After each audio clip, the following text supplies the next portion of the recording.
औलाद को नेमतें भी दो। हुजूर ने फरमाया अल्लाह तुम्हें वुसअत दे तो घर वालों को दो, उन्हें वुसअत भी दो पर सब्र के सलीके भी सिखाओ, उन्हें जीने का ढंग भी सिखाओ। नबी पाक अलैहिस्सलाम ने फरमाया फातिमा बेटा अगर तुम कहो तो ये 5 बकरियां खड़ी हैं मैं तुम्हें बकरियां दे देता हूं, और अगर तुम कहो तो मैं तुम्हें 5 वजीफे सिखा देता हूं। और सुनो ना यार, ये भी एक अंदाज है ना, मैं तुम्हें 5 वजीफे सिखाता हूं तो सैयदा फरमाने लगी सोने बकरियां रहने दे, वजीफे ही सिखाएं।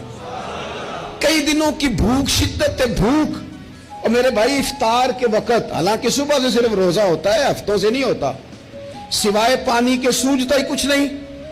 कहा या रसूलल्लाह आप ना मुझे 5 वजीफे दे दें। मेरे करीम ने 5 वजीफे बता दिए। हजरत फातिमा वजीफे लेके घर गई तो हजरत मौला अली शेर खुदा फरमाने लगे फातिमा कुछ खाया, कुछ तबीयत आसूदा हुई?